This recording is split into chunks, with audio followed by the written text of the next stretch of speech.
Muy buenas tardes, apreciados compañeros y tutor. Mi nombre es Eduardo Camilo Giraldo López, del grupo 146 de Procesos Cognitivos Básicos y la Realidad Social de la Universidad Nacional Abierta y a Distancia UNAD. Bueno, a continuación les hablaré de los dos procesos cognitivos elegidos, el cual fue memoria y atención.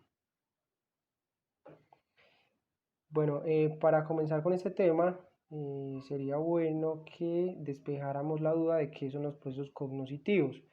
Entonces podemos responder esta pregunta diciendo que son cierto tipo de acciones mentales que ocurren en nuestro cerebro al momento de recibir información, haciendo alusión a lo citado por Banyar 1995 en Fuenmayor y Villasmil 2008.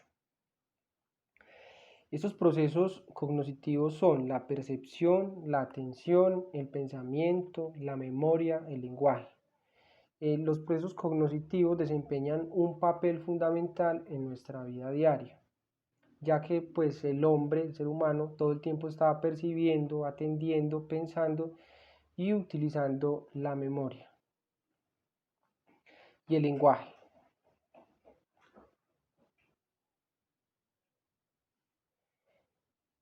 Bueno, ya conociendo esto hablaremos de la atención y la memoria. Estos son procesos cognitivos básicos ya que aparecen en la persona sin estar consciente. Pero esto no quiere decir que en algún momento la persona pueda controlar el grado de intención en su ejecución.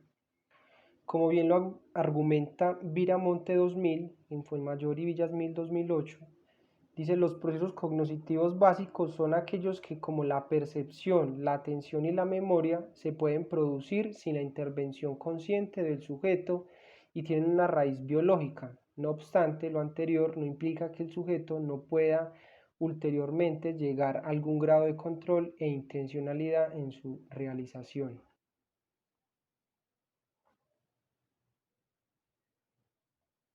Bueno, pasamos a la siguiente, está proceso cognitivo, la memoria. Entonces, pues la definición sería eh, recordar, olvidar, memorizar. Todas esas son palabras muy comunes dentro de nuestro lenguaje cotidiano, ya que pues recordamos eventos de nuestra infancia, recordamos el día de ayer, de hace unas horas, olvidamos ciertos datos, fechas, bueno, etcétera. Memorizamos un tema para un examen, un número telefónico, las caras de las personas. Incluso podemos tener recuerdos falsos, vagos, o bien recordar de forma distorsionada algún evento. De esta manera podemos decir que la memoria tiene la capacidad de guardar imágenes, hechos, colores, formas, texturas, acontecimientos o situaciones que quedan grabados en nuestra mente. Bueno, pasando a la siguiente, serían las estructuras o áreas cerebrales implicadas en el proceso cognitivo. Según Solís y López, 2009, página 177, dice, los estudios experimentales, así como los clínicos en humanos, resaltan entre las estructuras cerebrales relacionadas con la memoria, el hipocampo, el tálamo, la amígdala del lóbulo temporal, los cuerpos mamilares y al cerebelo, entre otras. Bueno, respecto a la bioquímica, se enfatiza la participación de diversos neurotransmisores, entre los que se destacan principalmente la acetilcolina. Gracias a estas capacidades motoras podemos aprender para luego tener la capacidad de recordar y así poder dominar nuestro medio. Bueno, vamos con la clasificación o tipología de este proceso cognitivo. La memoria sensorial funciona como un medio de tránsito hacia la memoria a corto plazo. La memoria sensorial funciona como un filtro, también lo podemos decir de esa manera, utilizando de forma inmediata la información para después desecharla, pero también filtra cierta cantidad de información hacia la memoria a corto plazo. La memoria a largo plazo incluye el almacenamiento de todas y cada una de las modalidades sensoriales, como por ejemplo el reconocimiento de sabores y olores, entre otros, así como otro tipo de información no necesariamente relacionada con alguna modalidad sensorial. La información que tenemos que recordar de forma consciente es la memoria explícita. Un ejemplo sería las respuestas para un examen que hayamos estudiado. Y la información que recuerda de forma inconsciente y sin esfuerzo se conoce como memoria implícita, como por ejemplo conducir nuestro auto, motocicleta o montar en bicicleta. La memoria episódica hace énfasis en que es aquella que se refiere al recuerdo de momentos, lugares, emociones y detalles de contexto de episodios de la vida que se pueden evocar de forma muy nítida. Este tipo de memoria es probablemente la más vulnerable al deterioro neurológico. La memoria semántica hace referencia a todos aquellos conocimientos de carácter general sobre el mundo y sobre nosotros mismos que vamos aprendiendo a lo largo de nuestra vida y que son independientes del contexto espacial y temporal. Por ejemplo, conocer las capitales de Europa o los presidentes que han gobernado los Estados Unidos. Bueno, seguimos con las patologías o trastornos. La enfermedad de Alzheimer, que se expresa como una pérdida progresiva de las funciones cognitivas, comenzando por la memoria, es la más importante de las afecciones degenerativas del sistema nervioso central y una de las principales causas de invalidez en los adultos. El deterioro cognitivo leve es una entidad que se define porque existe una pérdida discreta de la memoria y a veces otras capacidades, pero sin que exista una limitación en las actividades habituales de la persona o bien sea sin que exista una demencia. Sin embargo, es muy posible que en pocos años se haga evidente una enfermedad de Alzheimer. Estas serían pues como las patologías este, de este proceso cognitivo. Bueno, pasaríamos al siguiente proceso elegido cognitivo que sería la atención. Entonces, para dar una definición, diríamos que la atención aparece cuando la persona se interesa activamente por lo que ve u oye, desconociendo otros aspectos apreciables del momento o del entorno.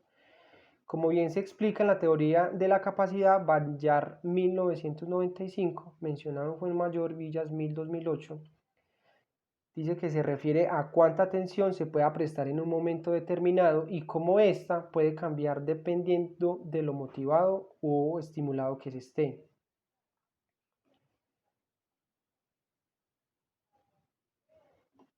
Estructuras o áreas cerebrales implicadas en este proceso cognitivo. Según Fernández 2014, página 7, entonces dice que en la corteza prefrontal y en el tálamo, más exactamente en la línea media núcleo reticular.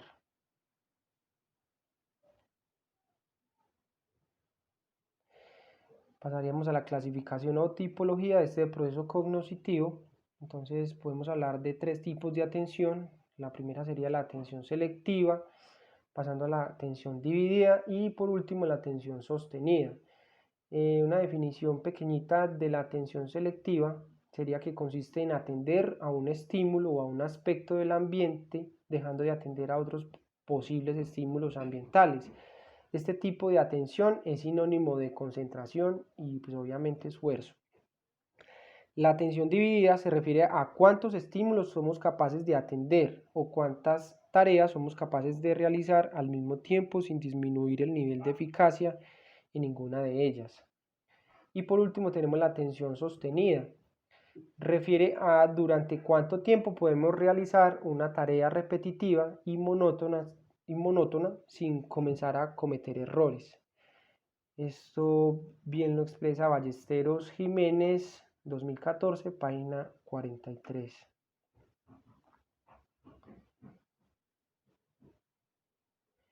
Las patologías o trastornos de este proceso cognitivo sería el trastorno por déficit de atención con hiperactividad.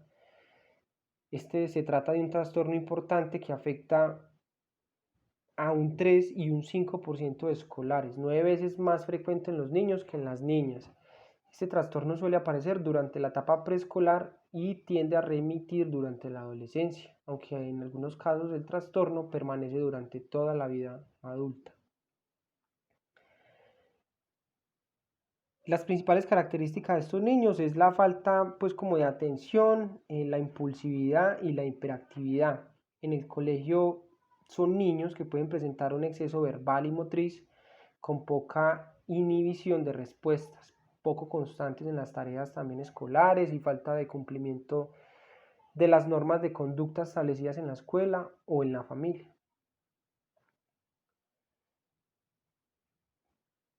Este síndrome también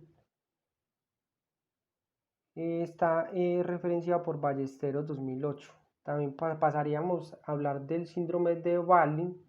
Este síndrome es un trastorno de la atención que produce serias dificultades para la coordinación mano-ojo y está relacionado con una lesión en los lóbulos parietales, que sería la parte posterior, y en zonas próximas al lóbulo occipital. Estos enfermos no pueden orientar su mano y sus dedos en la posición adecuada para alcanzar los objetos que se presentan en su campo visual, aunque también pueden presentar problemas cuando se trata de otras modalidades sensoriales, como la audición. Pues esto también es mencionado por Ballesteros 2008. También podemos hablar de la negligencia unilateral, la cual constituye el problema neuropsicológico de la atención más frecuente. Se trata de un trastorno neurológico asociado normalmente a una lesión del lóbulo parietal derecho. Cuando estos enfermos intentan copiar el dibujo de un objeto, lo dibujan de memoria sin que el dibujo esté pues presente, y esas personas van a dibujar el dibujo y se les olvida dibujar la parte izquierda pues de lo opuesto a su hemisferio lesionado. Esto citado en Ballesteros 2008, páginas 68 y 69. Y por acá las referencias del trabajo. No es más, compañeros, les deseo éxitos en sus actividades. Muchas gracias por la atención prestada. Espero que esta información sea de útil ayuda y que aporte a sus nuevos conocimientos en esta carrera que hemos comenzado. Me despido deseándoles bendiciones y éxitos a todos. Hasta luego.